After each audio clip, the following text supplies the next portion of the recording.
Welcome to a special edition of Sunday Square Off. I'm Brahm Resnik.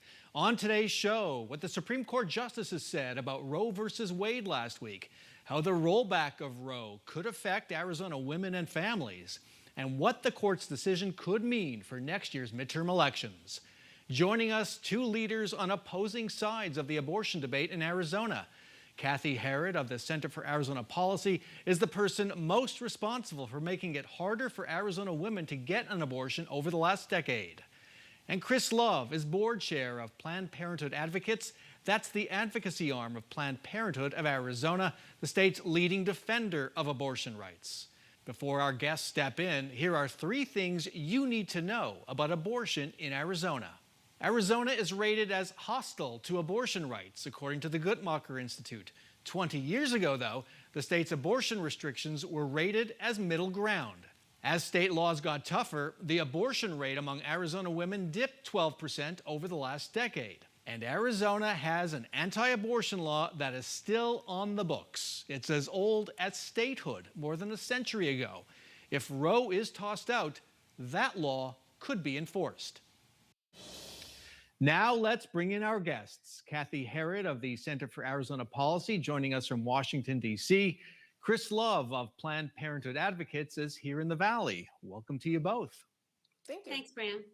I should add both our guests are also lawyers, very relevant to this discussion. Cathi Herrod, I'll start with you. Bringing down Roe versus Wade has been your life's work for the last 20 years. I've asked you many times, how close is that day? Based on what you heard in court this past week, how close is the Supreme Court to rolling back Roe? Well, as you say, as an attorney, we learned long ago to not predict what the court might do.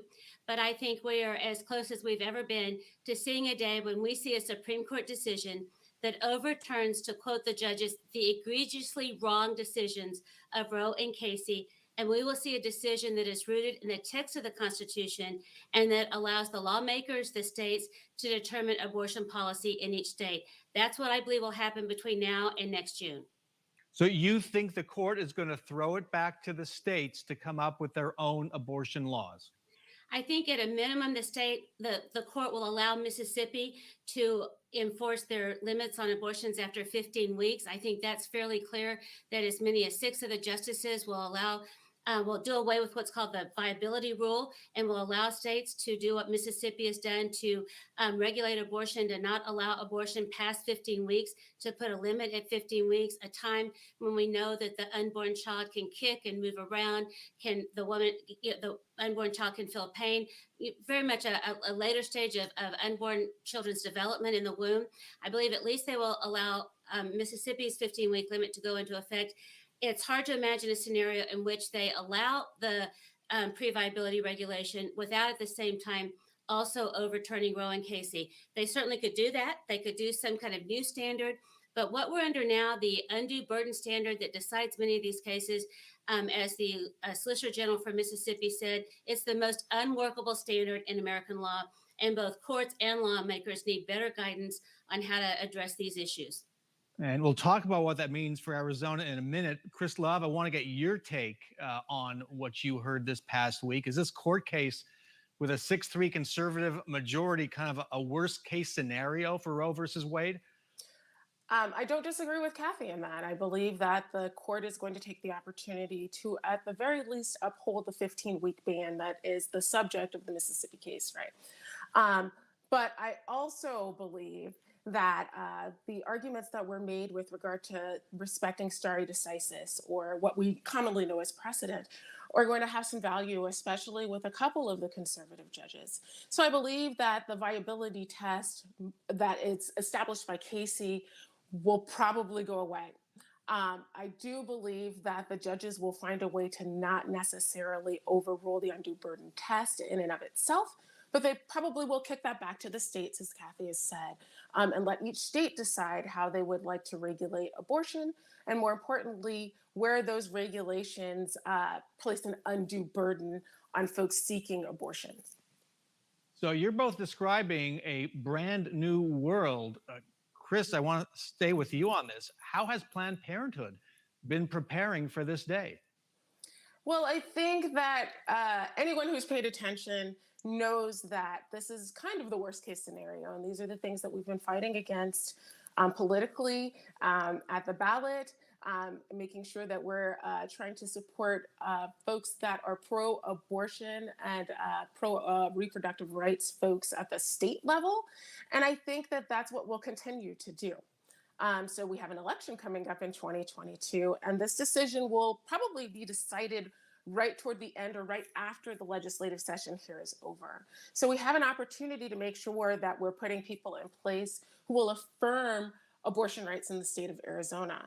Further, we're making plans. Obviously, this is something that we've been planning for decades, the overturn of Roe versus Wade. And so we're finding creative solutions to make sure that although we can't wouldn't be able to provide legal abortions in the state of Arizona, depending on what the legislature decides, but we can partner with other states who are close by to make sure that folks have access to abortion. But what we can't guarantee in Arizona, if Roe and Casey are overturned, is that those procedures will continue to be safe. And Cathi, so say this does go back to Arizona, how would that change the lives of women here and the lives of our community? Well, it would certainly protect women's health. We know that abortion hurts women, that abortion brings significant harms to women, both physically and emotionally. And so we would see that life would be regarded as a human right, that life is a human right for the unborn child, and that we would be able to have laws that fully protect women, give women options. They give women the option to have their child, to place their child for adoption. So it would be a new day in Arizona. We hear stories of women, many women who have been harmed by abortion, whether it's future fertility issues, whether it's all kinds of different kind of physical issues, as well as the emotional trauma of having an abortion. So in the pro-life movement, we love them both. We love both the mother and the preborn child. So it would enable us to be a state where life is a human right, where life is cherished, and where we care for both the woman and the child. And so we look forward to that day. The pro-life community is ready to take care of women and their unborn children. Justice Amy Coney Barrett brought up a hypothetical where a woman could carry a child to term and then hand off that child to a safe haven, that place we have here in Arizona. Is that the way you see this playing out? Well, it can play out several ways. Certainly, a woman who decides that she does not want a parent and she wants to place her child, she can do that for adoption. That certainly is the law now. But Arizona also has a safe haven law where the legislature just this last session extended it, I believe, to 30 days. So a woman who has a child, chooses not to parent, can basically anonymously place that child in a safe haven facility, no obligations, no totally preserving her confidentiality, her anonymity, and place that child in a safe haven facility, and then that child would be given to a loving home. So women have options. They are not going to, the idea that women would be burdened with parenting if Roe is overturned, if Mississippi is upheld, that's just not true. That women would be able to place their children for adoption. And as you talk to any birth mother who has placed her child for adoption, it is a beautiful option. Adoption is a loving option through safe haven or through our current adoption laws. Chris, I noted you were shaking your head there. Do you regard those as real options for women once this right that's been afforded to American women is perhaps removed? As Cathi said, adoption is already an option, but adoption is not a replacement for abortion, right? There are people who become pregnant who simply don't want to be pregnant, and adoption doesn't solve that issue. It also doesn't solve the issue of maternal mortality. Being pregnant is a very dangerous proposition. I myself was almost a statistic. I am a Black woman who has had a baby who almost died in childbirth. And because of my race, I am 4 times more likely to die in childbirth than a white woman, right? So adoption doesn't solve that problem. Adoption doesn't solve all of the things that happen when a person is pregnant. I had a very difficult pregnancy. I was sick. I had several miscarriages in order to have my baby, who is now 7 years old. But I think that adoption and abortion are 2 different things. And folks who don't want to be pregnant have a fundamental right now to not be pregnant. Well, Bram, to that point, as several justices pointed out, the Constitution, they would ask, where's the right to abortion in our United States Well, I can Constitution? tell you There right is now that not there a are right. plenty There's of not a right. Please Let me let finish, Cathi please, finish. Chris. Your There's turn. not a right to abortion to be found in the United States Constitution.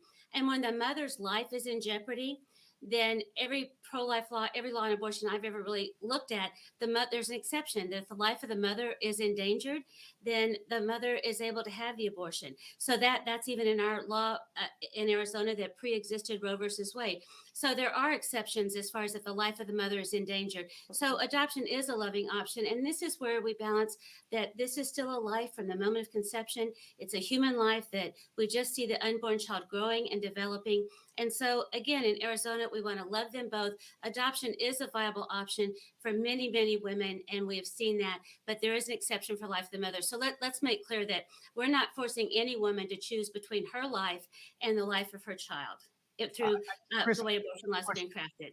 I do have a question for Cathi. So, Cathi, are you saying that under these laws, abortion laws, the state government would require a woman to take a child to term, no matter what, no matter what the situation, unless the life of the mother is in danger? I'm saying that if Roe versus Wade, in case you're overturned by the court, then Arizona's law that existed before 1973, when Roe versus Wade was decided by the U.S. Supreme Court, that law prohibited abortion except to save the life of the mother. And our contention is that law would go back into effect. And so abortion would not be legal in Arizona except to save the life of the mother. And then obviously through state law, the state lawmakers would have the option to make any determinations on any other laws as applied to abortion. And that's what this case is all about. It's whether the states will be the ones, the lawmakers, not the judges, not the unelected judges, but whether the lawmakers, the people through the lawmakers, will be the ones to decide abortion policy in all 50 states. That's the essence of this case. Okay, Chris, I want you to have the last word before we move on to our next segment. Well, I think that the argument that abortion is not enumerated in the Constitution is just a false argument.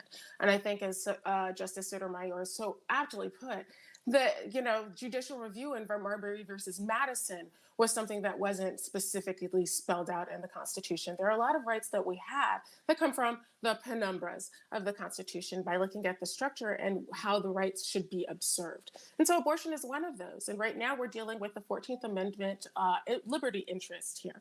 And so as a person who can have a baby or not have a baby, I have a liberty interest in doing whatever I feel is right for my body and my personhood. And as someone who has had an abortion, I will tell you that it has saved my life.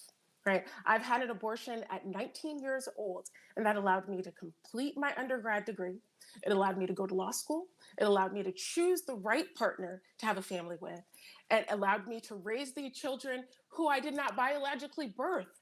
And it allowed me to have a child of my own. And none of those things would be possible without me being able to make the decision for what was best for me, the financial, economic decision, the decision that was best for my mental health and my well-being and my future. And I don't believe that any legislator should have the option to stand in between me and my body and what I would like to do in consultation with medical professionals. 7 out of 10 Arizonans agree with me.